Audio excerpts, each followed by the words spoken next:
ইকরা কিতাব আল্লাহ,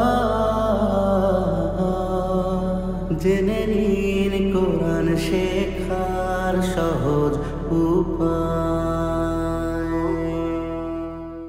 আলহামদুলিল্লাহিল্লাযী শাররাফান নাসা বিল কোরআনিল আযীম, ওয়াসসালাতু আলা মুহাম্মাদিন সাল্লাল্লাহু আলাইহি ওয়াসাল্লাম ওয়া আলা আলিহি ওয়া আসহাবিহি আজমাইন ওয়াল্লাযীনা ইত্তাবা'হুম বিইহসানিন ইলা ইয়াউমিদ্দিন। বিশ্বময় ছড়িয়ে থাকা কোরআন শিক্ষার এই অনন্য আয়োজনে সম্পৃক্ত সম্মানিত শিক্ষার্থী ভাই বোনেরা, প্যান ভিশনের কোরআন শেখার সহজ উপায় পদ্ধতিতে সকলকে আন্তরিক মোবারকবাদ। আমরা যজম শিখতেছিলাম। যজম হচ্ছে অক্ষরের একক উচ্চারণ এবং যে অক্ষরটি এককটি উচ্চারিত হবে তা আবার হসন্ত আকারে বাংলায়।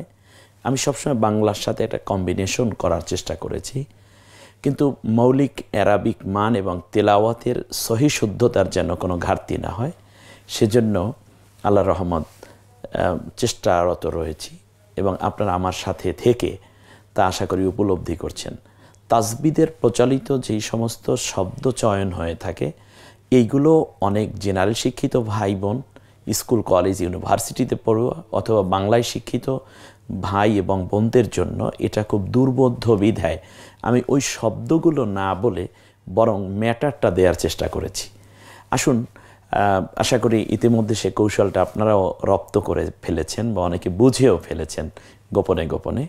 আমি আপনাকে চাচ্ছি কোরআন আপনি যেন জবান থেকে কোরআনটা বেরিয়ে আসে।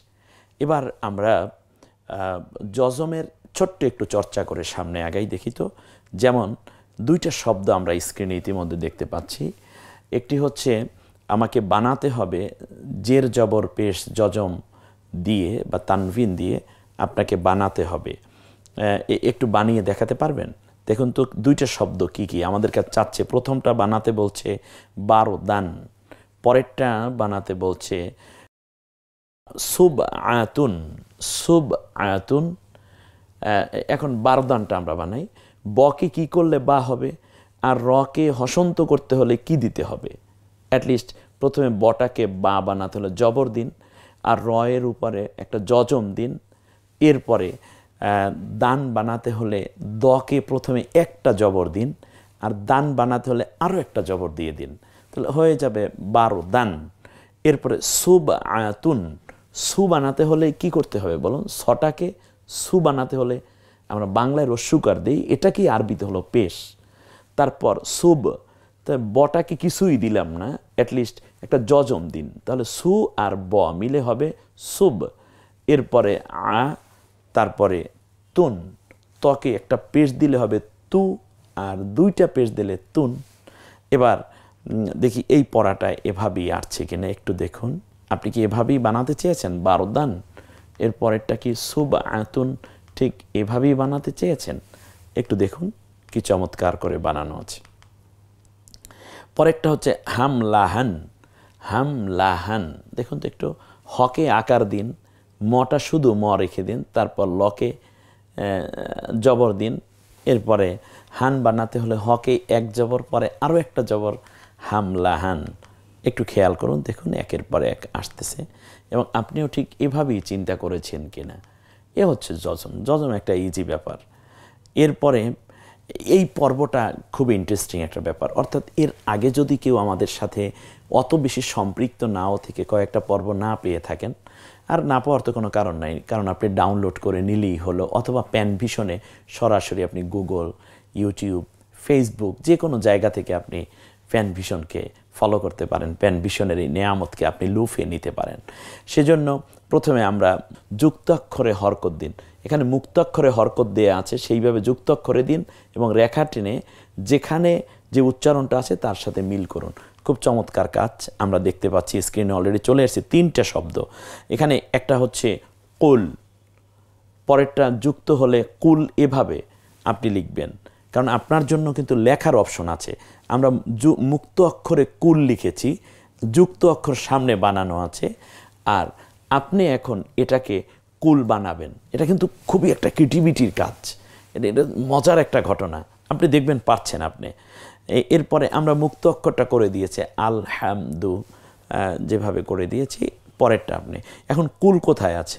আপনি কুলটাকে টেনে এভাবে বাংলা যে লেখা আছে বাংলা লেখার সাথে আপনি কুলের মিল করে দিবেন রেখা টেনে। তো এই পর্বটার আমরা একটু জবাবটা দেখতে চাই। পরেরটা হচ্ছে আলহামদু, অলরেডি করা আছে। এখন এটাকে যুক্ত করলে কিভাবে আসবে একটু দেখুন। যুক্ত করলে তো আলহামদু এভাবে হয়, কোরআনের মধ্যে এভাবে দেয়া আছে। এখন দেখুন আপনি আলহামদু ঠিক এভাবে পূরণ করবেন। এরপরে হচ্ছে সুবহানা, না সুবহানা, এবার আপনি মিল করুন, এই বাস। দেখুন তো ঠিক আছে কিনা? আলহামদু, চমৎকার। এরপরে এখানে আছে আশহাদু, আনআমতা, এরপরে হচ্ছে আনবুন, চমৎকার। কয়েকটা শব্দ, এখানে 3টা শব্দ আছে, একটু দেখুন। এভাবেই আপনি পূরণ করুন। মুক্ত হরফ থেকে দেখে যুক্ত হরফে হরকত লাগাবেন এবং উচ্চারণ যেটা হয়েছে সেটা বাংলা উচ্চারণের সাথে রেখা টেনে মিল করুন। একের পর এক লেখাগুলো চলে আসছে, আলহামদুলিল্লাহ। দেখুন আপনি স্ক্রিনে কিছুটা স্থির রেখে আস্তে আস্তে করে আপনি বুঝে নিতে পারবেন। এরপরে যে আছে ইয়াগ ফির, চমৎকার। ইয়াগ ফিরো শব্দটা হচ্ছে ইয়াগ ফিরো, গন্টা যজমালা হলো এখানে। এরপরে হচ্ছে লাকুম, তারপরে হচ্ছে কুন্তু, এরপর হচ্ছে আইনুন। এই শব্দগুলো একটু দেখুন, এই স্ক্রিনে সবগুলো দেয়া আছে, একটু একটু করে দেন। এইভাবে আপনি একটু মিলিয়ে নিন। এবার যজম সংক্রান্ত একটা মৌলিক পড়া, এটা আপনাদের মনে রাখতেই হবে। সেটা হচ্ছে 5টি হরফ, 5টা এমন 5টা অক্ষর, হরফ, যেটা বর্ণ, 5টা বর্ণ। যে 5টা বর্ণে যখন যজম হবে তখন ওই যজমওয়ালা হরফটিকে কলকলা করে পড়তে হয়। যদি কি হয় বলুন? যজম হয়। কি হয়? যজম হয়। সব হরফে না, যে কোনো হরফেই তো যজম হতে পারে, কিন্তু ওই 5টা হরফে যদি যজম হয় তাহলে কলকলা করে পড়তে হয়। এখন কলকলা কারে বলে? কলকলা যেমন এই যে একটা ড্রপ খাওয়ার, এই যে একটা জিনিস পড়ে গেলে যেমন লাফ দিয়ে ফুটবল বা এভাবে কোনো রাবারওয়ালা জিনিস যদি এভাবে পড়ে তাহলে যেমন একটু ড্রপ খায়, এভাবে এটাকে কলকলা বলে। যেমন এরকম হরফ হলো 5টি। এটা হলো বা, জিম, দাল, ত, কফ। একটু দেখুন এই 5টি, এই হরফ হলো 5টি। প্রথম হলো বা, পরেরটা জিম, তারপরে দাল, তারপর ত, তারপরে কফ। এই 5টা হরফ প্রথমে মুখস্থ করুন। এরপরে যদি যজম হয় তখন কলকলা আকারে পড়তে হয়। যেমন বা দিয়ে আমরা কয়েকটা শব্দ তৈরি করেছি, এখানে 5টা শব্দ স্ক্রিনে অলরেডি আপনারা দেখতে পাচ্ছেন। বা, যেমন হি সা, এরপরে ব, হি সা আর ব মিলি হয় হিসাব, হিসাব, এভাবে না, হিসাব। এই যে বেরিয়ে পড়লো হিসাব, 2টা ঠোঁট যেন হরফটাকে বের করে দিচ্ছে। হিসাব বলেন, হিসাব। এরপরে ওয়াতাব, অকব, এভাবে বলছি না কিন্তু, অকব। এই 2টা ঠোঁট দ্রুত আবার আলাদা হয়ে গেল। উপরের ঠোঁটের শুকনো অংশ, নিচের ঠোঁটের ভেজা অংশ মিলে 2টা হয় বা উচ্চারিত হয়। এখন অকব। এরপরে আব সরু, সর, আমরা যেটা দেখতে পাচ্ছি হরফটা এটা হচ্ছে আব সর। এরপরেরটা হচ্ছে হ্যাব লুন, এই বাটা যেন স্পষ্ট হলো। জিম মাজ মা, মাজ, জিম শিন ইয়া, জিব্বার মাঝখানে ওই বরাবর তালু, অর্থাৎ জিব্বার শূন্য মুখের মধ্যস্থান থেকে উচ্চারিত হয়। আমি মাখরাজের ওই সংজ্ঞায় না গিয়ে আমি বলবো মাজ মা, আজ নাব, বাহিজ, আজ ফারু, ইফতারজ। এরপরে হচ্ছে দাল দিয়ে সামুদ, ইদা হাসাদ। দেখুন এগুলো কিন্তু সব কোরআনের আয়াত। ইদা হাসাদ, এরপরে সমাদ, আহাদ, ইউলাদ, এরপরে ত দিয়ে মুহিত, উতলু, একের পর এক শব্দ দেখুন, উতলু, আতআমা, আতনা, আতআমা, আতআমাহুম মিন জু', এই আতআমা ওখান থেকে নেওয়া। আতলামা, মুনিত। এরপরে হচ্ছে কফ, যেমন ফালাক, কুল আউযু বিরাব্বিল ফালাক, ফালাক, জিহ্বার গোড়া থেকে একটু লাফিয়ে ওঠার মতো, ফালাক। খলাক, ইকরা, ইকরা, আকলামুন, ওয়াকতুন, এই বাজিম, দাল, ত, কফ। এবার নিজে একটু চেষ্টা করুন। এখানে একটা বিষয় আমাদের শুধু মনে রাখতে হবে, তা হচ্ছে নুন সাকিন, এটা তো আমরা বুঝি, অর্থাৎ যজমওয়ালা নুন। এখানে একটি চমৎকার আরেকটি ইনস্ট্রাকশন আমরা পাচ্ছি।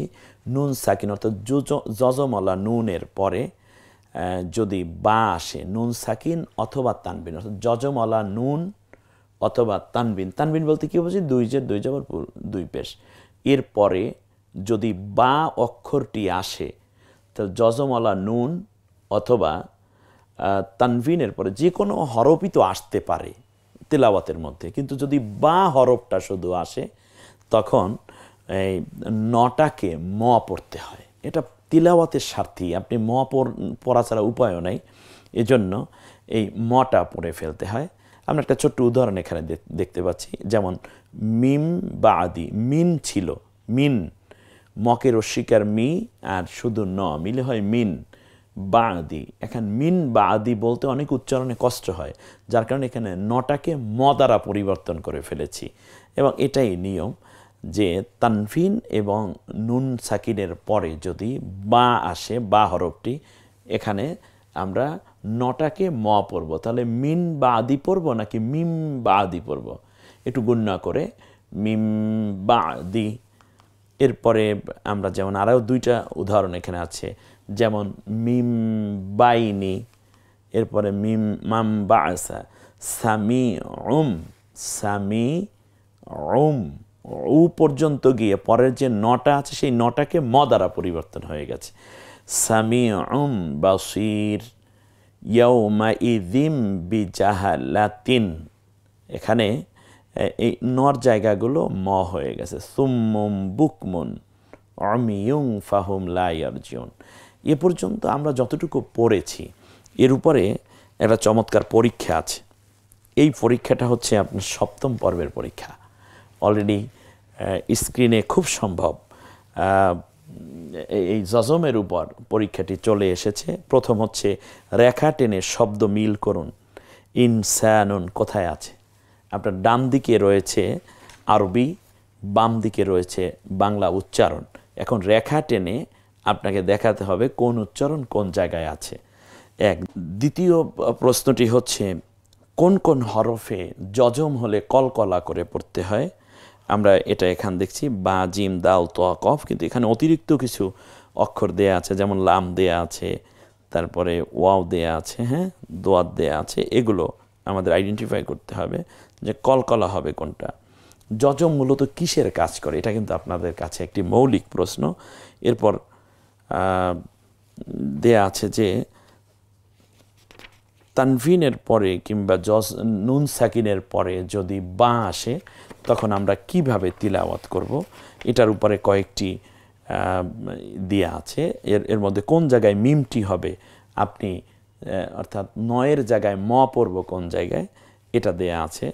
এরপরে হরকত লাগিয়ে শব্দ তৈরি করুন এবং কলকলার হরফ বৃত্ত দিয়ে চিহ্নিত করুন। খুব চমৎকার একটা পড়া। আব সরু, এখানে অকে আকার দিতে হবে, বকে যজম দিতে হবে, এবং বা যেহেতু কলকলার হরফ এজন্য এটাকে গোল আকৃতি দিতে হবে।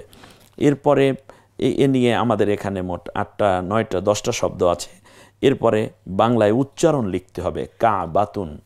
এরপরে এমনি করে কয়েকটা পরীক্ষা যা আপনাদেরকে পড়িয়েছি তার আলোকে আপনি একটু একটু করে এটাকে সেভ করুন এবং নিজে উত্তর দেওয়ার চেষ্টা করুন। আগামী পর্বটি আমাদের হচ্ছে তাসদিস শিক্ষার পর্ব।